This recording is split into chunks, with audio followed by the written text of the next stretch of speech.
I use this opportunity to invite the first citizen here, the former governor of Bayelsa State, former vice president, former acting president, and former president of the Federal Republic of Nigeria, the world ambassador for peace, Dr. Goodluck Ebele Jonathan. Mr. President, sir. Thank you so much. Let me especially appreciate our chairman, Kentebe, Kingsley Kuku, Joel, and of course our leaders, Bolade Igale, my good friend, Nena, who spoke with us, and my mommy, Reverend Mrs. Alec, and Professor Mrs.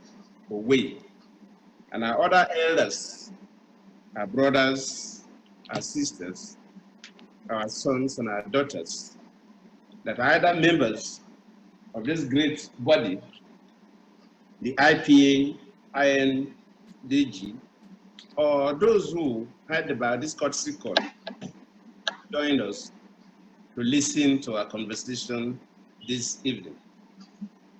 First, I thank God for the new normal. If like the period where people have to move physically to a particular point for this courtesy call, probably I wouldn't have had the opportunity to see and hear from all I've seen and heard today.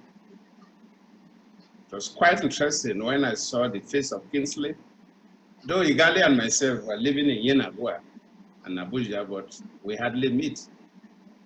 I think the last time I met Kandebe was when the Bayelsa elections were coming up, and INDG had a program in Yenagua to persuade our politicians to conduct peaceful elections.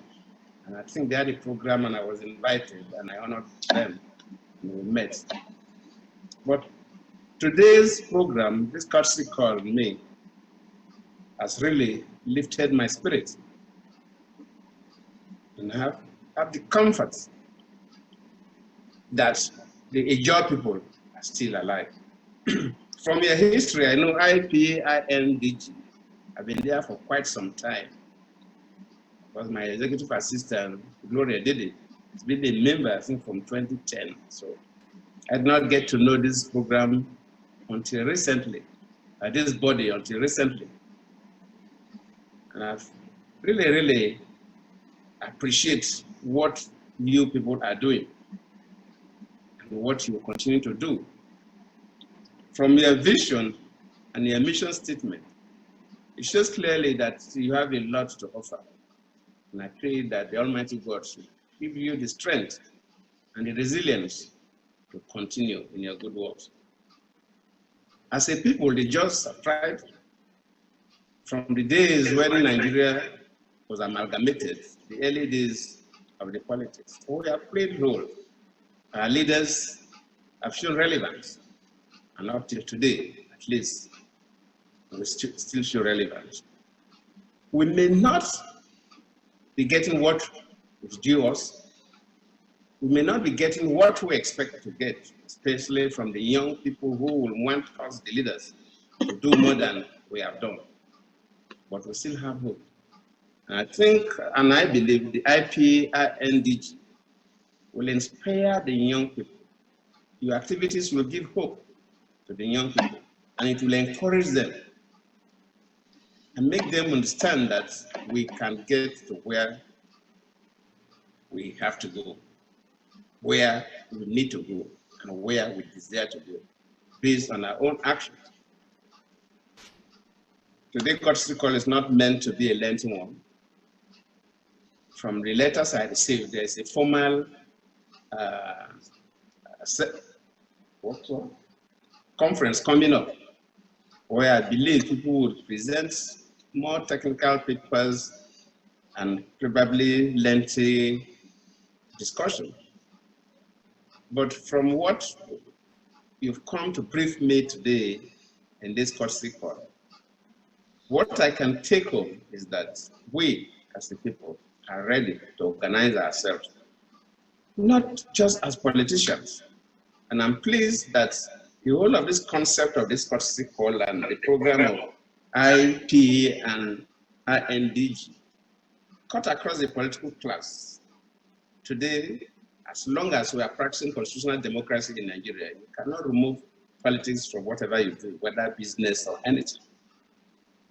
And the Ijaw nation, we are big enough, and we cannot be expected to belong to just one political party. Whether somebody is contesting on the platform of a particular political party for the position of a governor or even that of a president, we should not expect all sons and daughters of the Ijaw nation to belong to one party.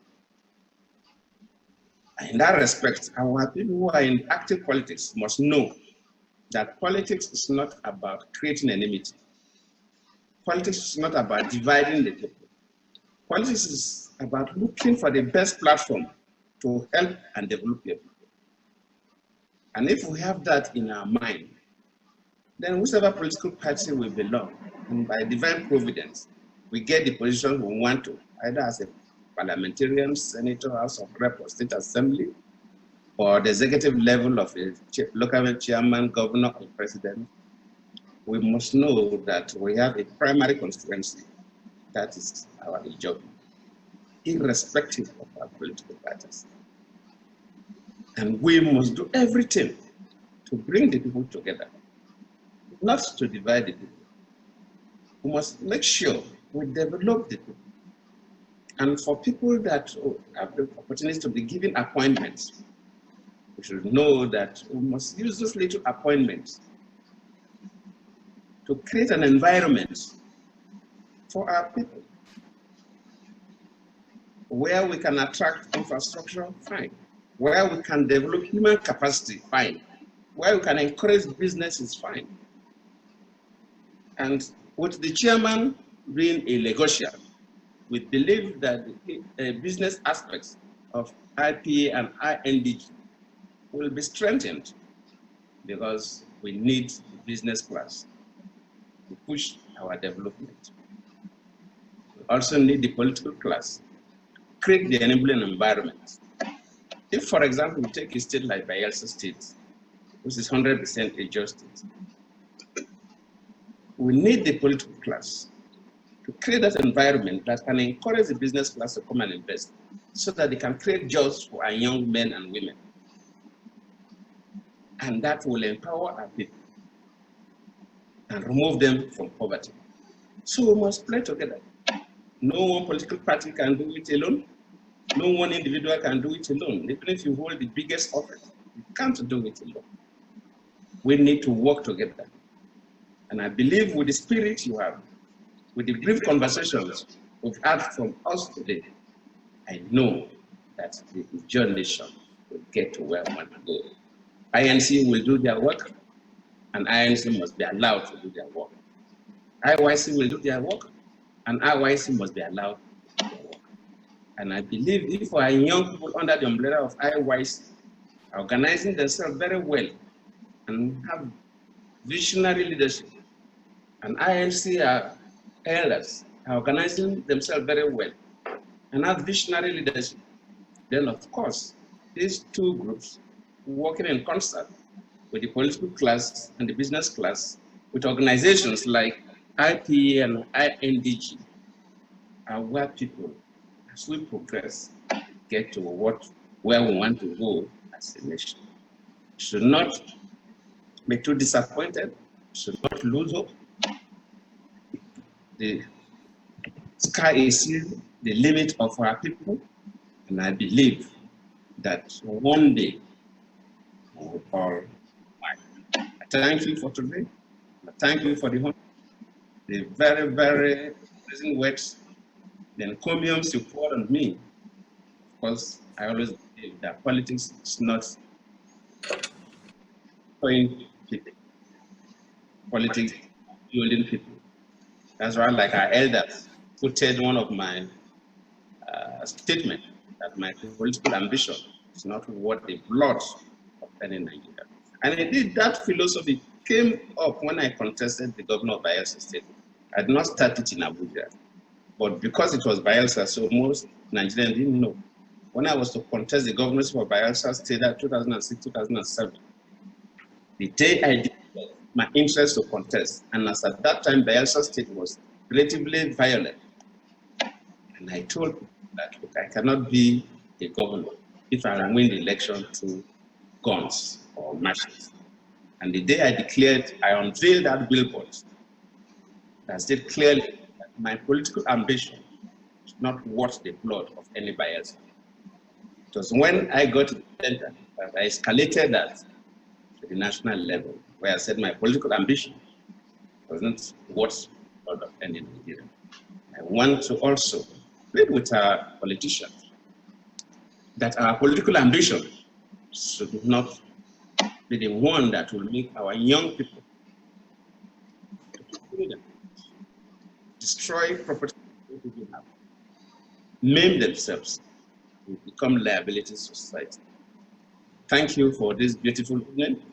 I pray that Almighty God should give you wisdom, the resilience to carry the vision and the mission. Indg. Thank you on behalf of the Goodluck Jonathan Foundation for your commitment to partner with to see the little we can to your nation, to the Niger Delta, and the rest of society. I thank you all.